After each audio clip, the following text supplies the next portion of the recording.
Hi hello everyone. మనకి అందరూ కూడా ఏజ్ రిలాక్సేషన్ వస్తుందా రాదా అనేటువంటి విషయం మీద ఉత్కంఠతతో ఉన్నారు. ఒకవేళ వస్తే కనుక ఎన్ని సంవత్సరాలు ఇస్తారు అనేటువంటి విషయం మీద కూడా ఉత్కంఠతతో ఎదురు చూస్తున్నారు. ఇది ప్రారంభించే కంటే ముందు ఎవరైతే మన ఛానల్ని ఫస్ట్ టైం చూస్తున్నారో వాళ్ళు సబ్స్క్రైబ్ చేసుకోండి.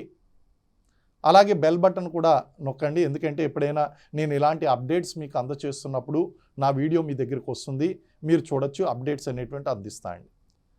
మనకి ఏజ్ రిలాక్సేషన్ ఉంటుందా అనేటువంటిది ఫస్ట్ క్వశ్చను. సెకండ్ ఏంటి అంటే ఒకవేళ ఉంటే ఎన్ని సంవత్సరాలు ఇస్తారు అనేటువంటిది చూస్తే మనకు ఇప్పుడు ప్రజెంట్ ఏపీది గురించి మాట్లాడదాం. ఏపీలో ఉన్నటువంటి ఏజ్ గురించి మాట్లాడదాం.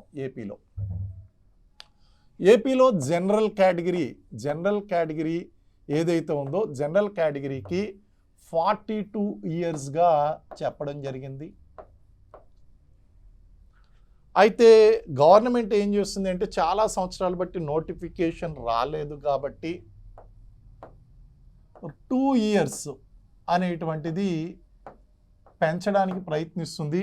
కానీ ఇంతకంటే ఎక్కువ పెంచితే కనుక అభ్యర్థులకు కూడా చాలా అవకాశం ఇచ్చినట్టు అనిపిస్తుంది. అయితే 2 ఇయర్స్ గ్యారంటీగా పెంచేటువంటి అవకాశం ఉంది. అంటే 44 ఇయర్స్ జనరల్కు ఉంటుంది. General category 44 years. అలాగే ఎస్సీ, ఎస్టీ, ఓబీసీ, అలాగే economically backward cost, EBC, EWS ఈ కేటగిరీలు కనుక చూసుకున్నట్లయితే వీళ్ళకి ప్రస్తుతం 42 + 5 47 సంవత్సరాలు ఉంది. ఒక 2 ఇయర్స్ పెంచినట్లయితే వీళ్ళకి కూడా అప్పుడు ఏమవుతుంది అంటే 49 అవుతుంది. ఇది డెఫినెట్గా నోటిఫికేషన్స్ టైంకి జియో అనేటువంటిది రిలీజ్ అయ్యేటువంటిది. ఇది సమాచారం. అఫీషియల్గా ఇంకా జియో రిలీజ్ కాలేదు. గవర్నమెంట్ ఇంటెన్షన్ ఇది, ఈ విధంగా పెంచుదాము అనేటువంటిది.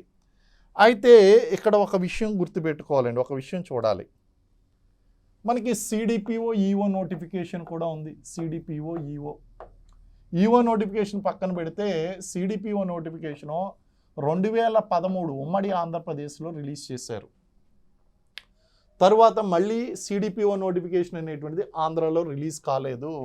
ప్రస్తుతం ఒకవేళ జాబ్ క్యాలెండర్ కనుక వస్తే 2026 లేదా 27 సంవత్సరంలో ఈ నోటిఫికేషన్ అనేటువంటిది రిలీజ్ అవుతుందండి. అంటే దాదాపు ఎన్ని సంవత్సరాలు చూడండి, దాదాపు 13-14 సంవత్సరాల తర్వాత నోటిఫికేషన్ అనేటువంటిది రిలీజ్ అవుతుంది. అంటే ఈ లోపల వయసు దాటిపోయినటువంటి వాళ్ళు ఎవరైతే ఉన్నారో వాళ్ళందరికీ కూడా ఎగ్జామ్ రాసేటువంటి అవకాశమే రాలేదు. కాబట్టి మిగిలినటువంటి ఎగ్జామ్స్కి ఏమే విధంగా ఉన్నప్పటికీ కూడా ఈ సిడిపి ఎగ్జామ్కి 2 సంవత్సరాలు కాకుండా ఏదైనా మీరు ఒక 5 సంవత్సరాల వరకు కనీసం ఒక 5 ఇయర్స్ లేదా అంతకంటే ఎక్కువ ఏజ్ రిలాక్సేషన్ కనుక ఇచ్చినట్లయితే అందరికీ ఇర్రెస్పెక్టివ్ ఆఫ్ యువర్ రిజర్వేషన్తో కానీ జనరల్ అభ్యర్థులకు కూడా ఈ విధమైనటువంటి అవకాశం ఇచ్చినట్లయితే మీకు రిజర్వేషన్తో సంబంధం లేకుండా ఏజ్ రిలాక్సేషన్ అనేటువంటిది ఇవ్వండి. అది అందరికీ కూడా ఉపయోగపడుతుంది. ఆ విధంగా కనుక ఉపయోగపడితే ఈ సిడిపిఓ ఎగ్జామ్ 2013 తర్వాత ఆంధ్రప్రదేశ్లో అభ్యర్థులు రాయలేదు. తెలంగాణలో వచ్చింది కానీ ఆంధ్రప్రదేశ్లో 2013 తర్వాత ఈ నోటిఫికేషన్ రాలేదు. ఇప్పుడు 2026 కానీ 27 కానీ ఈ నోటిఫికేషన్ జాబ్ క్యాలెండర్ వచ్చిన తర్వాత మనకు తెలిసిన తర్వాత అది ఎప్పుడు అన్నది అంటే దాదాపు 13 సంవత్సరాలు 14 సంవత్సరాల తర్వాత నోటిఫికేషన్ రాలేదంటే వీళ్ళంతా అవకాశం కోల్పోయారు కాబట్టి వాళ్ళ అవకాశం కల్పించడం కోసం కనీసం ఒక 5 సంవత్సరాల ఏజ్ రిలాక్సేషన్ ఇచ్చినట్లయితే వీళ్ళందరికీ కూడా అవకాశం వస్తుంది. మీరు ఈ విషయాన్ని కొంచెం గవర్నమెంట్ని నేను సోషల్ మీడియా వేదికగా యూట్యూబ్ వేదికగా నేను రిక్వెస్ట్ చేస్తున్నాను. మీరు ఒక్కసారి కనుక ఇది మానవతా దృక్పథంతో ఆలోచించినట్లయితే చాలామందికి ప్రయోజనకరంగా ఉంటుంది. Thank you very much. జై హింద్.